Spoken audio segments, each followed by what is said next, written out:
GM রান্নাবান্নায় সকলকে স্বাগত। প্রথম পাতে নিরামিষ একটি খাবার, তো খাওয়ার জন্য আমি একটি রেসিপি তৈরি করছি। কিছুটা পরিমাণ ছোলার ডাল আমি ভিজিয়ে রেখেছিলাম 4 ঘন্টার মতো।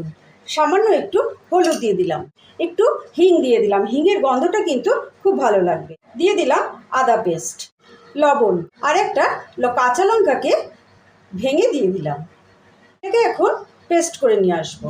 সামান্য একটু জল দিয়ে পেস্ট করে সমস্ত সবজিগুলোকে আমি বেশ লম্বা লম্বা করে কেটে নিয়েছি। সমস্তগুলোই কিন্তু ধোয়া হয়ে গেছে। এখানে আছে ঝিঙা, পটল আর আলু। কড়াইয়ে আমি সর্ষের তেল দিয়ে দিয়েছি। বড়া ভাজতে গেলে কিন্তু অনেকটা তেলেরই প্রয়োজন হতো। এটা এখন আমি একটা চাপড়ের আকারে করে নিচ্ছি।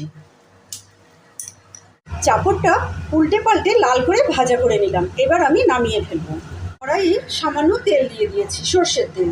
একটা লঙ্কা দিয়ে দিলাম, একটা তেজপাতা ছিঁড়ে দিয়ে দিলাম, 1 চামচ 5 ফোড়ন দিলাম, সামান্য একটু হিং দিলাম। ভালো করে ফোড়নগুলো ভাজা করে নিলাম। আর এইদিকে আগে আলুটা দিয়ে দিলাম, কেননা আলুটা সেদ্ধ হতে অনেক দেরি হবে। এটাকে লো করে একটা ঢাকনা চাপা দিয়ে দিলাম। অথবা পটলগুলো দিয়ে দিলাম। পটলটা একটু নেড়ে চেড়ে নিয়েছি। এবার দিয়ে দিলাম কেটে রাখা ঝিঙাগুলো। সেদ্ধটা যাতে তাড়াতাড়ি হয় তার জন্য লবণ দিয়ে দিলাম পরিমাণ মতো।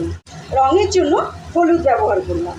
দুটো কাঁচা লঙ্কা চিড়ে দিয়ে দিলাম আর কিছুটা আদা বাটা একটু জলে গুলে দিয়ে দিলাম।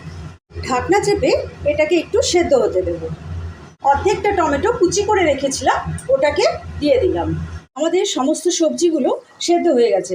এবার চাপড়গুলো যে ছিল চাপড়গুলোকে ভেঙে নিলাম। আর ওপর থেকে আমি ডেসিকেটেড নারকেল দিয়ে দিলাম, নারকেল কুড়ো। আপনাদের কাছে ফ্রেশ নারকেল থাকলে ফ্রেশ নারকেল দিয়ে দেবেন। এইভাবে একটু ভালো করে নাড়িয়ে চাড়িয়ে নিলাম। ছোট 1 চামচ হিং গুলিয়ে রেখেছিলাম, এই হিঙের জলটা কিন্তু সম্পূর্ণ এর মধ্যে দিয়ে দিলাম। 1 চামচ ঘি দিয়ে দিলাম। গ্যাসের আগুন বন্ধ করে দিলাম। এবার 10 মিনিটের জন্য স্ট্যান্ডিং টাইমে রেখে দিলাম। আপনাদের যদি রেসিপিটি ভালো লাগে তাহলে অবশ্যই আমার পাশে থাকবেন। পাশে থেকে একটা লাইক, সাবস্ক্রাইব অবশ্যই কিন্তু করবেন।